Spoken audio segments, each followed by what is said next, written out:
go ahead and get started. It's so good to see everybody. We've got folks from Mexico, Wilmington, North Carolina, Missouri, Arizona, British Columbia, Canada. We got folks from all over the globe with us today. If you have questions, go down and put them in the Q&A down at the bottom, and we'll rock and roll on the Q&A. I got the chat opened up for everybody now. Okay, so listen, here's what we're going to do tonight. It's so great to see everybody. What I'm going to do is I'm going to give you some information for about 30 minutes or so, and then if you have questions, down at the bottom, you can go in the Q&A and you can type in your questions, okay?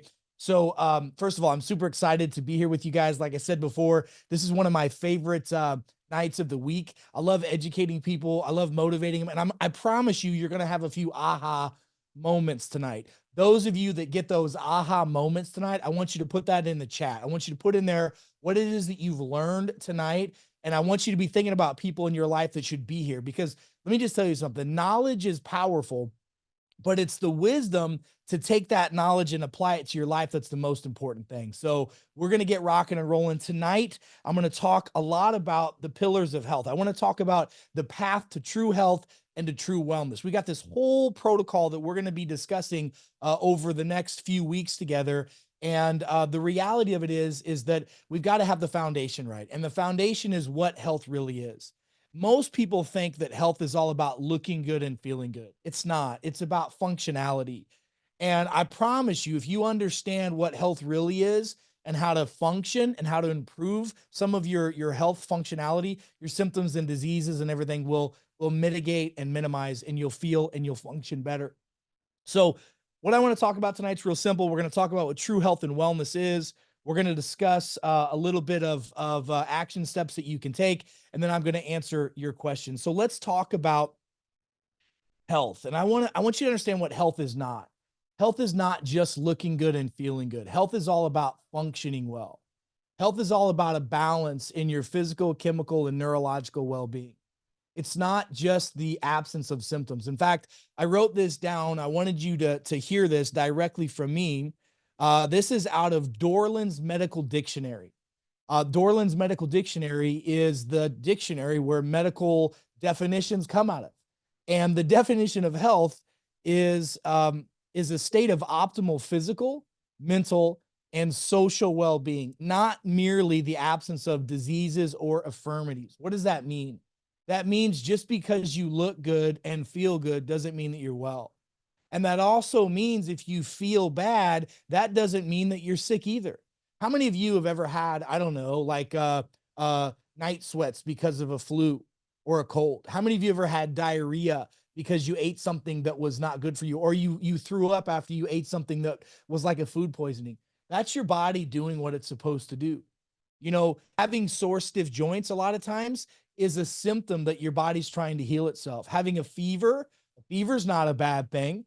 A fever is massively not a bad thing. We're going to get into that. There's so many things I cannot wait to teach you, but you have to understand that health is not just looking good and feeling good. It's a balance. And it's really a balance in three things. It's a balance in your physical well-being, your chemical well-being, and your emotional well-being. Now, I want you guys to do me a favor, write this down. The number one cause of all symptoms and disease on the planet is really stress. But ladies, this is going to be kind of, you're going to love to hear this. Guys, this may offend you, so I apologize. But you know what kind of stress it is? It's stress from men. MEN. Mechanical, emotional, and neurological. Those are the three stresses. Mechanical stresses are like sitting too long. Having an accident or an injury is a mechanical stress. Getting into a car accident. I don't know if you know this. I do a lot of work, brain work on adults and children. And did you know that concussions and head injuries are a massive problem? But people assume that these concussions are from these massive head injuries or playing football or some type of a collision sport. Did you know that the average 9-year-old has had dozens of head injuries that have built them up to having what we call traumatic brain injuries or concussions? We find those on people all the time. But see, because of our lack of knowledge is the reason why we have the problems we have. So we've got the mechanical stress, which is also known as physical stress. We've got the emotional stress, which so many of you, I know how many of you watching and listening right now have ever had emotional stress in your life. Emotional stresses can manifest into physical pain. Emotional stresses can cause chemical imbalances in the body. I just need you to understand that when we have imbalances in our system, that's what's leading to our issues. And then the final component we call neuroemotional. You know, you can have a physical imbalance, a chemical imbalance, or a neuroemotional imbalance, and one of those imbalances can cause the other two to be out of whack. Many times you have experienced these things and probably haven't paid attention to it. For example, how many of you have ever, let's say, went out on the weekend or in the evening time and maybe have eaten the wrong foods and maybe overserved yourself and had a little bit too many cocktails to drink? How many have ever, unfortunately, that's happened to you? Well, what happens the next day? The next day you wake up and you feel sick. You have physical pain in your body. Your emotions are down. Why? Because you're chemically out of whack. Once you're out of balance enough chemically, now it's going to cause emotional stresses and it's going to cause physical pain. I can't tell you in my 20 plus years of practice how many times I've seen things like, you know, anxiety, depression, insomnia, things like, you know, they would consider people to have manic or depressive type moments. And it's not necessarily an emotional trigger that causes it. It could be a physical problem or a chemical problem that really is the root cause of it. And I promise if you'll engage us over the next few weeks, I promise by the time we're done, you'll have a better understanding of this than anyone else in your community.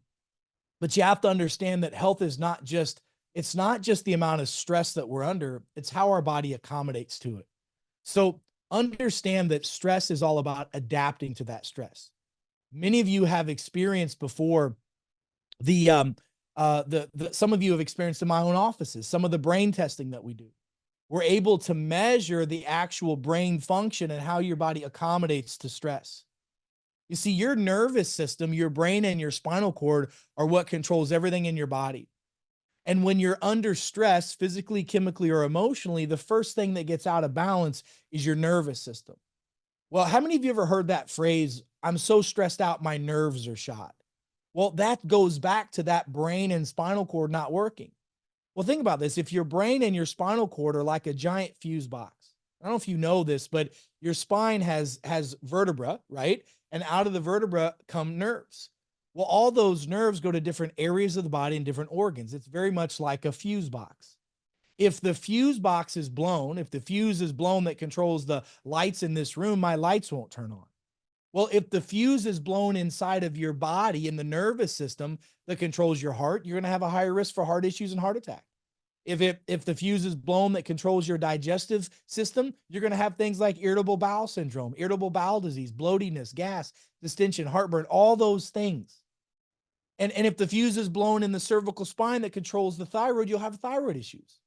So you need to understand that health is a balance of physical, chemical, and emotional stresses. And just like a lot of you are putting in the chat right now, it's all about the men, right? The mechanical, emotional, and neurological stresses. Well, let me just tell you something. There's a philosophy and an understanding of a principle that says what gets measured gets managed.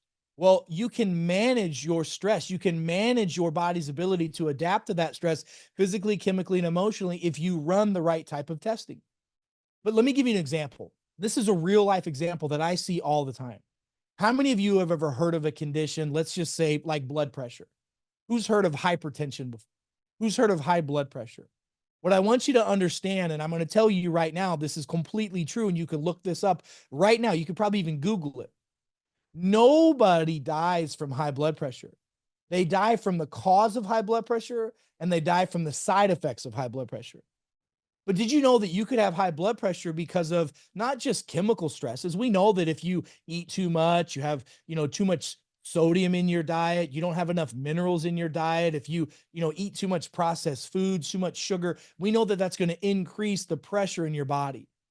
Well, did you also know that you could have high blood pressure because of an emotional stressor? How many of you have ever been emotionally stressed out and your heart starts racing? How many of you have ever been emotionally stressed out and you can literally feel like the veins bulging out in your neck? You're so stressed out. That's because your body goes into a what's called a fight or flight response. That is a normal adaptive response to stress. You see, the human body can't discriminate between what kind of stress it's under. It can't discriminate whether it's under physical stress, chemical stress, emotional stress. The response is the same. Whether you're running in the forest away from a bear because you're running for your life, or you got to get up because your alarm was going off and you're late for work. I mean, all these stressors build up and the body has the same response to it. And so what I want you to understand is we have made a massive mistake as a human civilization of trying to treat symptoms. And the more we try to treat symptoms, the worse off we get. We have to understand that our symptoms are nothing more than adaptive stresses in our body. What does that mean? If you have a physical imbalance in your body, like if you have a misalignment of the vertebrae in your neck, or if you break a bone, or if you have pain in your body, that too will increase the blood pressure. So if you take a blood pressure pill to lower your blood pressure, but your blood pressure is high because of chemical imbalances, does that really fix the problem? And the answer is no. If you take a blood pressure pill to lower your blood pressure because you have physical problems in your body, does that fix the root cause? The answer is no. And if you have emotional stresses because you have stress at home, stress at work, whatever it may be, and you take a blood pressure pill to lower the blood pressure, does that fix the cause of the problem? And the answer is no. What I need you to understand is that symptoms, I want you to remember this or write this down. Symptoms are nothing more than your body telling you there's a problem. How many of you have ever been driving in your car and all of a sudden, ding, your check engine light goes off in your car? I mean, how many people have ever been driving around and the check engine light goes off? It happens all the time. Well, what we have to understand is that the check engine light is not the problem. That's telling us there's a problem. And when your check engine light goes off in your car, you have lots of options, right? You can put a piece of tape over it, a picture of your kids, your grandkids, your cat, your dog. You can take the little light bulb out and not pay attention to the check engine light that's going off. I mean, you could do all these things. Or you can go to the mechanic and find out after they hook up your machine to the machine to diagnose you of what's wrong. Well, that's the same thing that the human body is trying to tell you. The high blood pressure, the chronic pain, the inflammation, the high cholesterol, the shortness of breath, the fatigue, the bloatiness, the gas, the distension, all those things are symptoms. And most symptoms are caused by adaptive physiology. I want you to remember this. It's adaptive physiology. High blood pressure is adaptive physiology. Your body is trying to adapt with the fight or flight response because of some type of stress. And I'm going to tell you that the vast majority of the symptoms that you have and that your loved ones have are nothing more than adaptations to stress. The problem is, as we get older and the more stress we're under, our body loses its ability to adapt to that stress. And now we start to get something called dis-ease, right? And if you have dis-ease long enough, you get disease. So check this out. When your body is at balance, you have something called ease, E-A-S-E. Somebody write down in the chat, E-A-S-E. Ease means balance. It's the Greek origin word for balance, homeostasis. Well, when we get out of balance in physical, chemical, or emotional health, we now have dis-ease. We're in dis-ease. When you're in a state of dis-ease, you might have occasional symptoms. You might have occasional fatigue. You might have some occasional problems going on. But what you will really have is if you leave that problem uncorrected long enough, you will develop disease. For example, let's say that your body is deficient in certain minerals like chromium, zinc, other minerals. Let's say that you're low in fiber. Let's say that you are deficient in movement in your body. And let's say that your body, your diet is consuming too many carbohydrates. Well, what happens is at first our sugar levels go up. And because we don't have the right vitamins, minerals, and nutrients in our body, we can't grab enough of those sugars and pull them into the cells and use them like we're supposed to. Well, our insulin, which is a hormone, that insulin goes up. Well, if that insulin goes up enough, what happens is over time, we start to get insulin resistance. How many of you all know that if you do the same exercise or the same food plan, your body eventually becomes resistant to that and it just doesn't get any healthier. You have to tweak and change things up. Well, when you get an increase in insulin over a long period of time, your cells now become insulin resistant. And your cells literally develop a protective coating around the outside layer of those cells. And what happens is now we can't absorb the nutrients, the sugars can't come down. And now, because our cells don't get the nutrients it needs, our circulation goes down. Now we get numbness and tingling in the feet. Now we get poor circulation in the toes, the hands and fingers. Men get poor circulation to the penis and to the sexual organs. And now we can get things like infections in the legs and feet. We get neuropathy in our hands and toes. We get erectile dysfunction and all those. That's a state of dis-ease that ultimately leads to disease known as diabetes. And type 2 diabetes is completely reversible, but you have to change the lifestyle that got you there. And so what you need to understand is that the majority of the disease that people have is because they've had dis-ease for so long, and that's because their body's out of balance physically, chemically, and emotionally. And so that's why you're going to hear from me all the time say that self-care is the real healthcare. Because our healthcare system that we have today is all about your doctor or, influencers on social media telling you what you should do to manage your symptoms, not get to the root cause of your problem. How many of you have gone to the doctor with a group of symptoms and you went to the doctor and you left with a pill? If you go to a doctor or any healthcare practitioner and they give you a drug or even a supplement without telling you what your lifestyle changes should be, and what things you can do to improve your health physically, chemically, and emotionally, then you need to find a new healthcare practitioner. And you need to become your own physician. I believe it was Hippocrates that said, physician, heal thyself. Well, what does that mean? You need to be your own doctor. You need to be your own understander of how your body works. So self-care, what I teach all my patients is to go down the self-care exploratory examination, where you can start learning how to ask yourself quality questions. Like, what is this symptom really coming from? When does this symptom show up? What do I do to help get that thing to improve? There's little questions you can ask yourself that'll help narrow down the root cause of the problem. Or going down an even deeper path of self-exploratory of doing things like our biolimitless DNA discovery test. Well, why was that be important?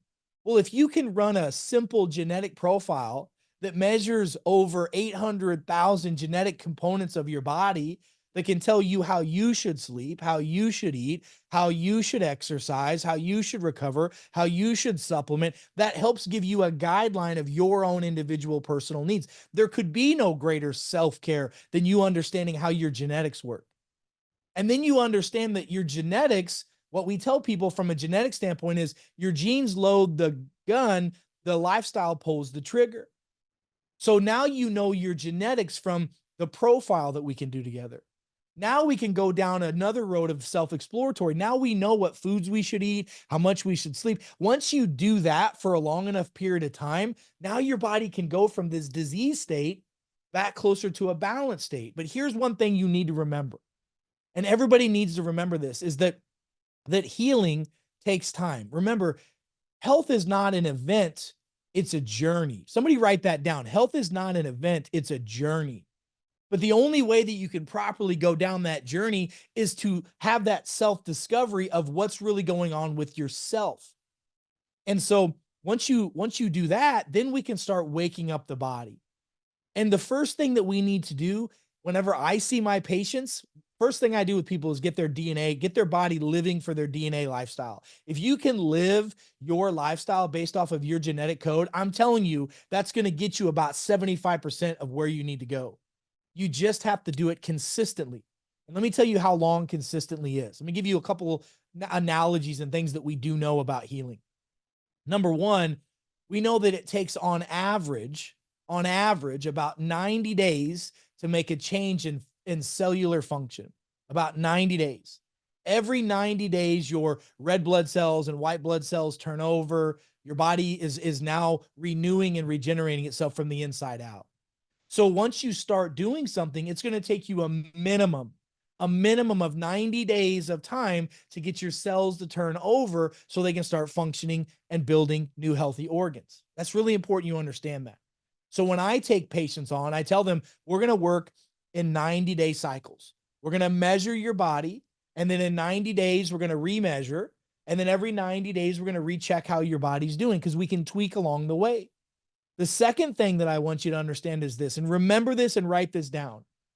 However long you've had a problem in years, it's typically going to take your body that many months to repair. For example, if you've had a problem for 30 years, it might take up to 30 months for your body to really repair that problem. But you have to consistently do the right thing. Like literally, math is such an important thing. And I remember telling my teachers in school, I'll never use math. I'll never need the math. It never, ever need it. Well, math is in everything. And here's the math equation for health. Consistency over time equals a result. What you consistently do for the proper period of time will give you the proper result. And I'm telling you, the first thing you need to do is live that genetic lifestyle. The second thing that you need to do is you've got to get your gut microbiome under control. This is so important. I cannot impress upon you the importance of this.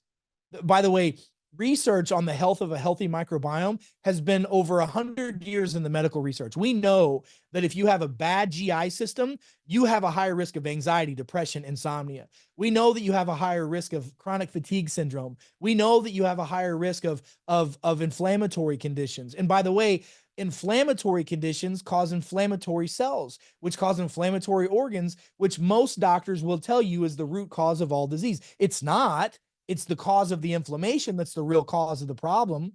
But you need to understand that. And then what you got to understand is that autoimmune issues, the vast majority of autoimmune, and I mean all autoimmune issues, comes from the gut not working like it's supposed to. And I will tell you the body of research that has come out over the last decade that shows that when the gut's bad, the brain is bad. And that leads to things like neurodegenerative issues like Parkinson's, dementia, Alzheimer's. I mean, all these things can start with the gut. That's why even Hippocrates, the father of medicine, said, first fix the gut and all things will fall into place. So you live your DNA lifestyle. You get your gut bacteria proper. And don't worry, I'm going to do lots of conversations and Wednesday night dives on how to get the gut microbiome open, what you can do in your life during the day. And I'm not talking about just taking more supplements. I'm talking about what you should do and what you shouldn't do to get your microbiome to function the way that it's supposed to. And if you'll do those things, boy, will it change your life. And then the third thing that I tell everybody to do is we've got to get your cells functioning again. We got to get them to turn back on.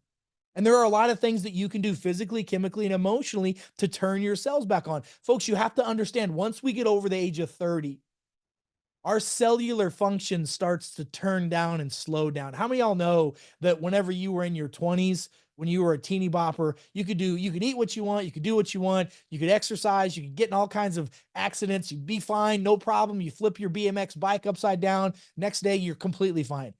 And now when you're over the age of 40, you wake up and your back's out of alignment, or you threw your shoulder out by sleeping funny. Like, think about that for a minute. That's because your cells have slowed down.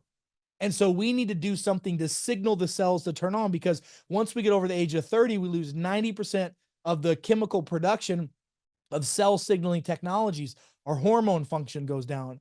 Our peptide production goes down. Our exosome and stem cell function goes down. Our bioregulator function goes down. Our enzyme function goes down, and our microbiome function goes down. Those are all things that signal the cells to move.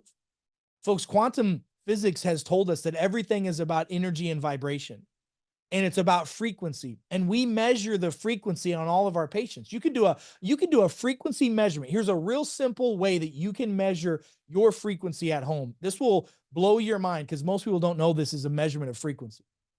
Do you guys know what pH paper is? Litmus strips. You know, you see people test the pool water, and if the pool is too acidic, then you shouldn't get in it, because why? An acidic pool can destroy the body. Well, an acidic body will kill your cells.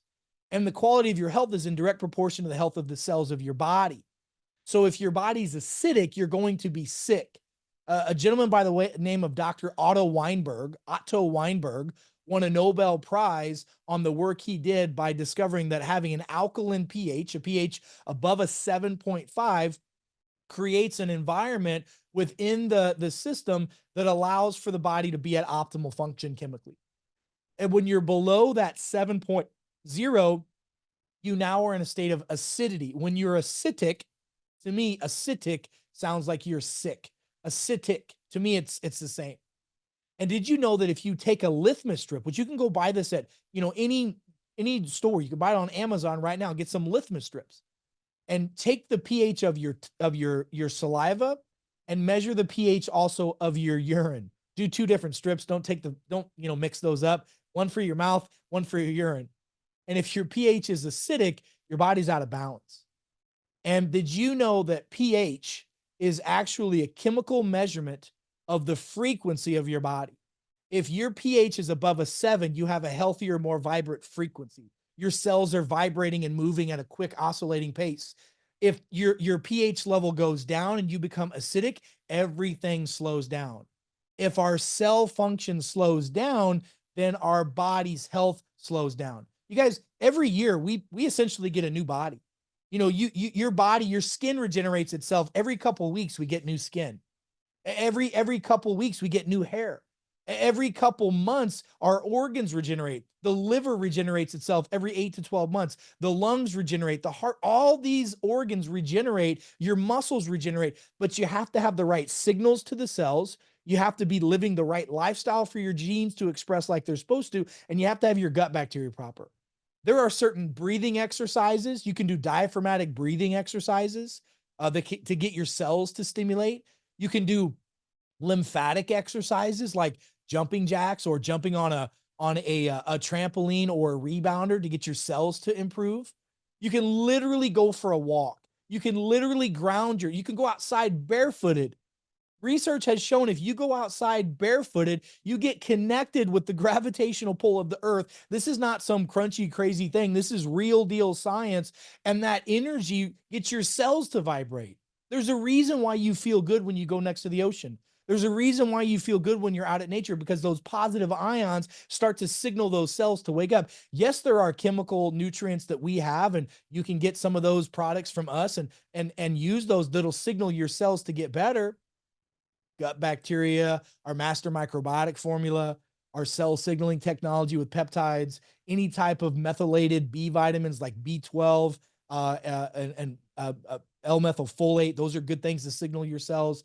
Minerals, getting minerals in your system.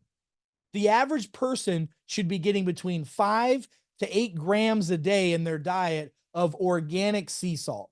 Good organic clean sea salt has over 80 different minerals in it. Minerals help the cells move.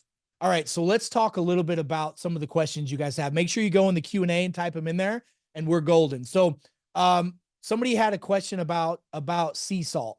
All right, let's talk about sea salt. I'm a huge fan of salt.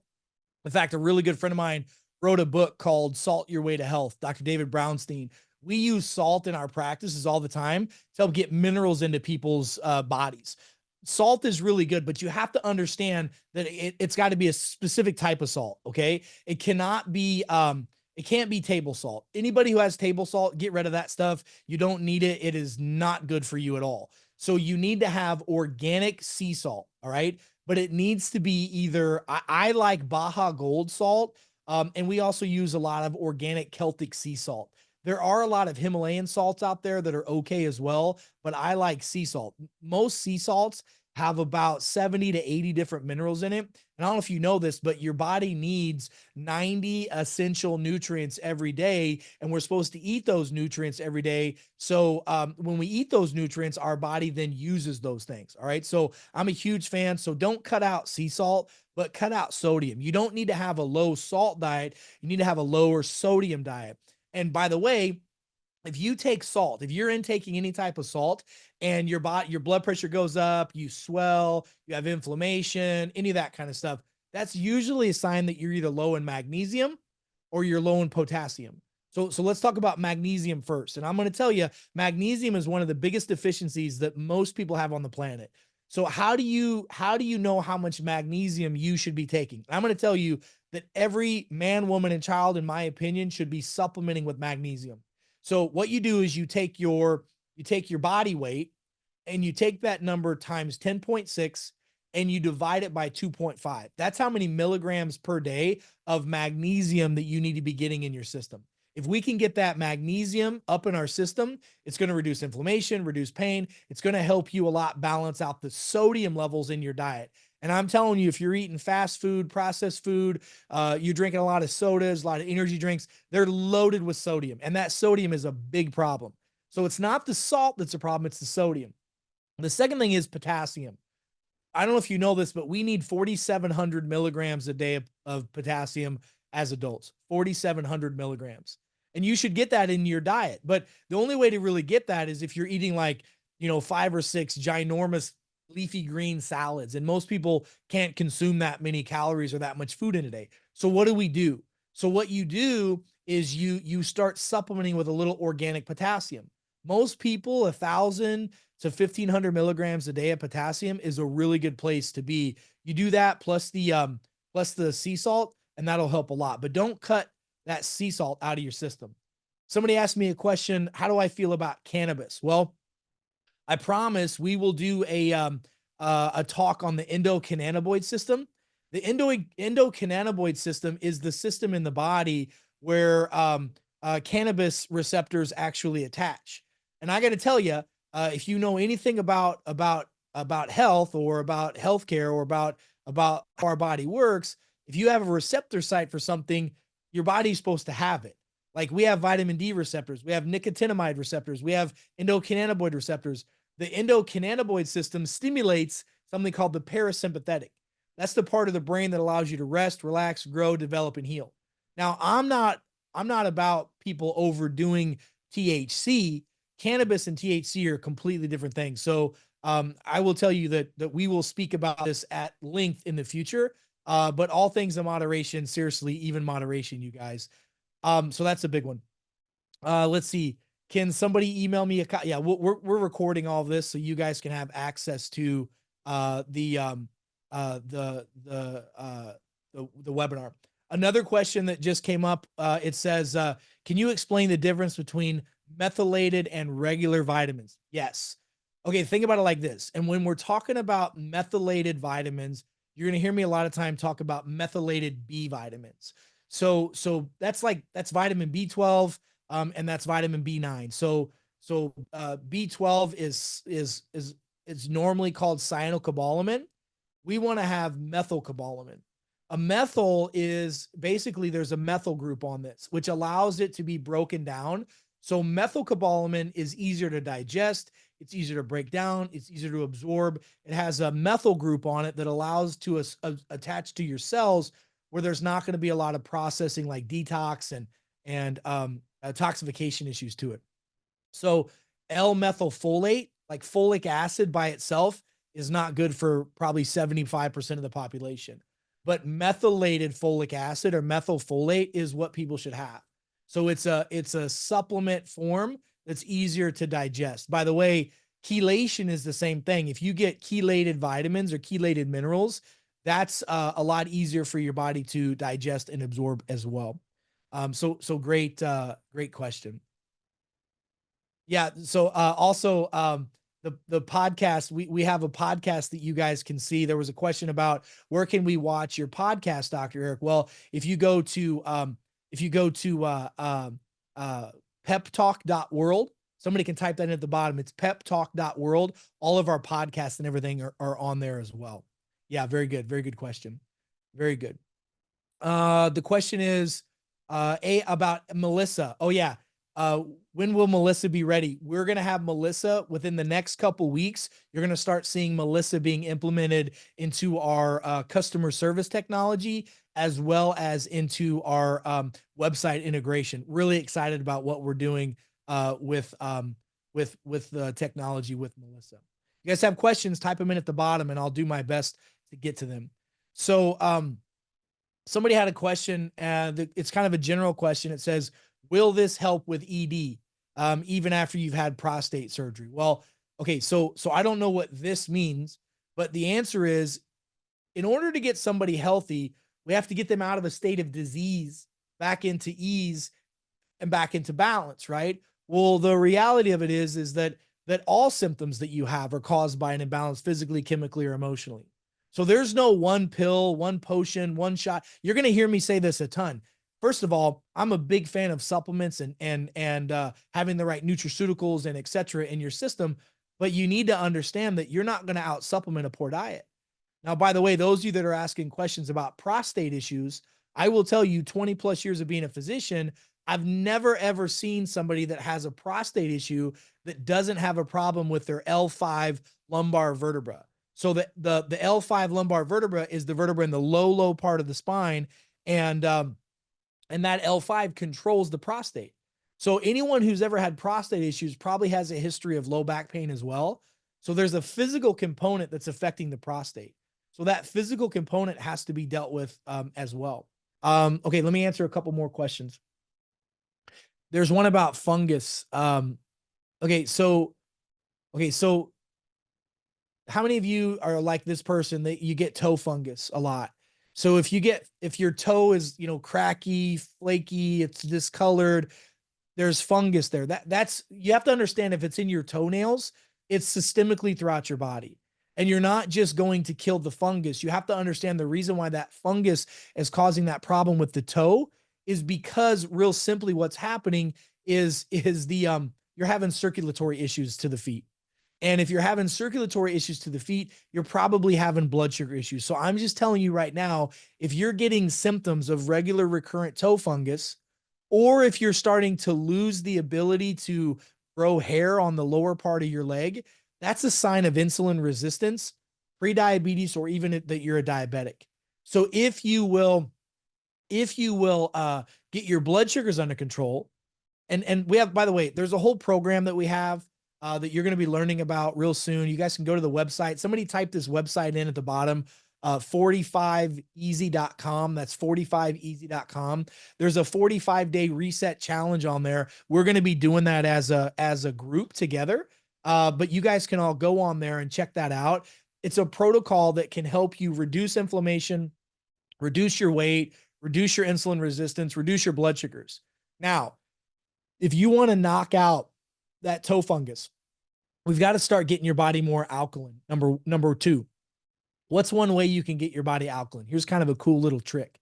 Go get some organic baking soda, that literally organic baking soda, and go and take a teaspoon of that. Okay. A teaspoon of that at nighttime, put it in water and drink it down. Over time, that'll help your body become more alkaline.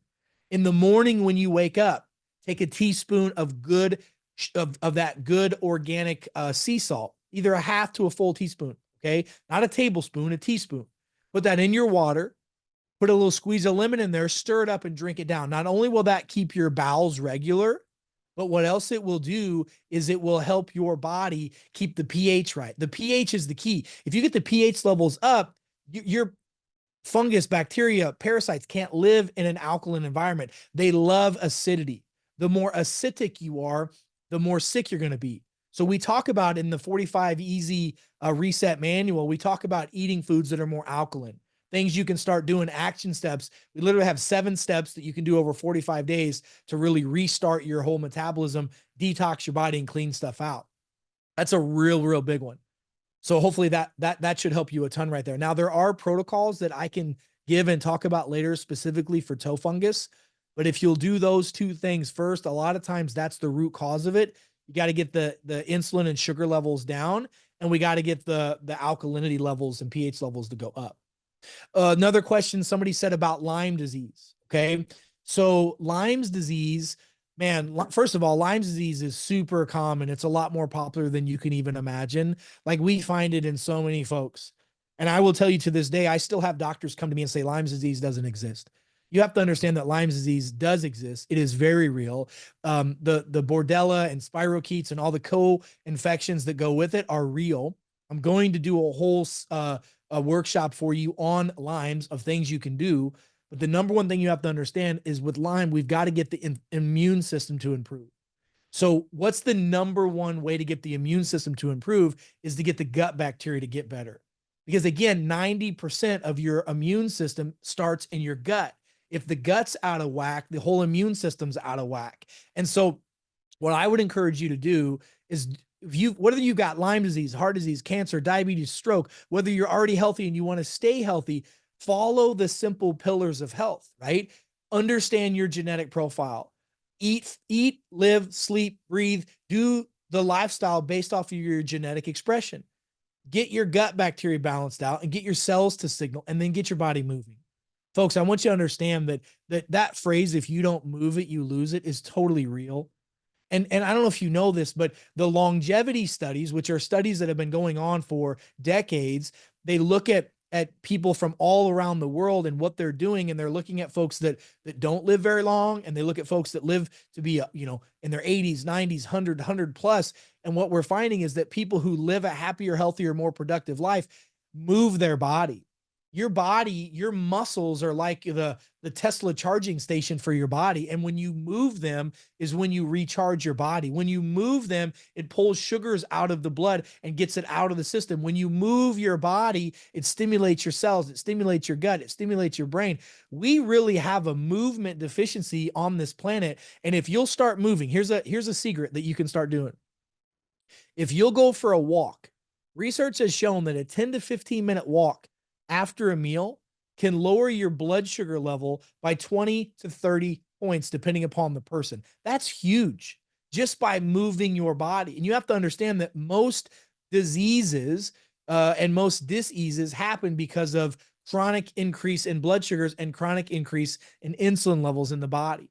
So whether you've got Hashimoto's, whether you've got Lyme's disease, or any of these other, debilitating problems or chronic inflammation or chronic pain, the first thing you've got to do is we've got to get the blood sugars under control. That really is the pandemic that's affecting people. By the way, if you go back and you look at individuals from 2020 until 2023, during the time of the pandemic that we had globally, who were the people that were most at risk for getting infections and unfortunately succumbing to these infections?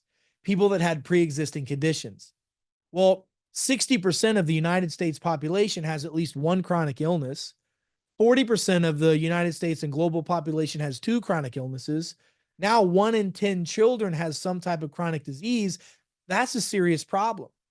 So I just need you to understand that getting the sugars under control are going to be huge. Okay. Going to be huge. And by the way, the 45easy.com is a really easy reset for you to do this with. Okay. Barb says, perfect. Oh, that's really nice. Barb says, thank you for your help. You're amazing. I don't want anybody to doubt your credibility because of misstatements. It's Dr. Otto Weinberg. I said Weinberg, not Weinstein, hopefully, but thanks, Barbara, for that correction. Someone said a question about ringing in the ears, tinnitus. Okay, so tinnitus, you need to understand that ringing in the ear can be caused by the vagus nerve not working like it's supposed to. And that vagus nerve not working like it's supposed to, remember, 90% of the vagus nerve lives right up here. So when you get ringing in the ears, dizziness, vertigo, sitting to standing dizziness, a lot of times that's a problem with the vagus nerve. 10% of that nerve lives up in the neck. So you can go online and look on YouTube and look up vagus nerve exercises to get that to stimulate. There are lots of things you can do to stimulate that vagus. But 90% of the vagus nerve lives in the GI tract. It's in the enteropathic nervous system. So literally the gut being out of balance can be a massive contributing factor to ringing in the ears. And once you get that gut bacteria under control and you get the alignment and movement proper in the upper part of the neck, that could absolutely be a saving grace for people. I'm going to tell you, I start with those two things with most of my folks. Now, sometimes that ringing in the ears is caused by damage to the nerves or damage to the muscles in the ear, or damage to the eardrum because of, being around high industrial noises, being a heavy metal rock and roller, you're turning your radio up too high, or injuries can cause that. And we know that recurrent head injuries, concussions, traumatic brain injuries, and etc. can lead to things like tinnitus as well. Okay. Let me do two more questions because I know we're getting to the top of the hour. But give me a thumbs up if you guys are enjoying this. Is this helpful? Is this beneficial? Do you think this is something that's powerful? And how many of you know people who probably should be here right now, who should be listening to this, right? So two more. Number one, what can you do about neuropathy symptoms? Well, just like I said before, neuropathy, most neuropathy is caused by increased in blood sugars. And I'm going to tell you right now, if your A1C, which is your blood sugar level on a blood test, if your A1C is above a 6.4, your body is pre-diabetic and heading towards and into diabetes. It needs to be a 6.4 or below on your blood test. If it's not, that very well could be the leading cause of your problem. And you can do all the gadgets and all the gizmos. I do neuropathy correction work in my practices and have done it for almost 20 years. And the number one thing that I measure first is what's the blood sugar? Because if the blood sugar levels are high, there's no way we can repair that nerve. That's number one. Number two, there's probably impingement in that nerve somewhere. If you get neuropathy in the hands and fingers, the nerves that control the hands and fingers go through the wrist, go through the elbow, go through the shoulder, and go through the neck. So you need to have an assessment to find out, are the nerves compressed anywhere in those joints? There are simple tests that can be done to do that. Simple x-rays, sometimes palpation can be done. There are a lot of things that can be done to help with that. Same thing in the feet. If you're getting neuropathy in the feet and toes, there could be compression in the nerves of the lumbar spine, in the hip, in the knee, and in the ankle. I mean, we have a massively high success rate in reversing neuropathy with people by getting the sugars under control, by getting the nerves to get impinged. That's a really, really, really powerful one.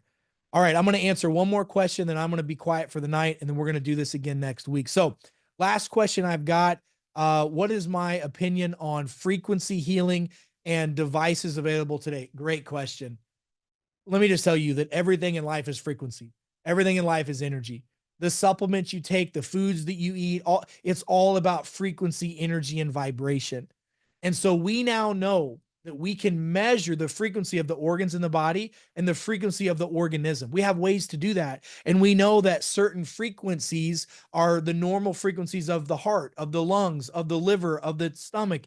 And if the frequency's low, we now have devices and technologies that I use in my practices that we'll be using together that you literally can tune up and tune in how those cells vibrate. And vibration is cellular signaling. So there are lots of ways to get your cells to signal, and frequency healing and frequency devices can do that. Look, we know, you go back in history, there's a reason why the ancient healers would play music for people to be relaxed and to heal. They would use certain sounds and chimes to heal people. Why? Because it was the vibration. When that vibration outside met with the vibration inside, that internal vibration started to vibrate and it started waking up the cells again. So there, first of all, great questions, you guys. This has been so much fun. I really do love these opportunities to be with you guys. So again, give me a thumbs up if you guys enjoyed tonight. I see a lot of thumbs up out there. It's so great to see you. I've seen so many of you from all over the world. We have Tokyo that's here. We've got Missouri. We've got all over the US. We've got Canada. We've got Europe. We've got all kinds of people all over the globe that are tuning in with us. Make sure that you guys go to our Wednesday night workshops. You guys, you can go to our website, biolimitless.com. You can see the events that are there. We're going to be here. You see the whole protocol that we've got of the next couple weeks to come. Make sure that you're tuning in. If you have questions, you can go to our website. You can ask those questions there. And then come to our Wednesday night workshops, and I'll do everything I can to engage every one of you. So I'm so grateful for the opportunity to be with you. I love and appreciate the chances that we get to spend in person and sometimes virtually like this. I know that together we're going to make a huge impact in the world, and knowledge is powerful, right? And that's what we're getting on nights like tonight. But wisdom is taking that knowledge and applying it to your life. So all I want to say is how much I appreciate you for giving up some of your day to spend with me. I look forward to doing it again. Till we meet again, everybody, I'm Dr. Eric Naputi. God bless you. God bless America. God bless the world. Stay smart out there, folks. Have an amazing, amazing day, and I'll see you next week. Bye, everybody. Be well. Thank you.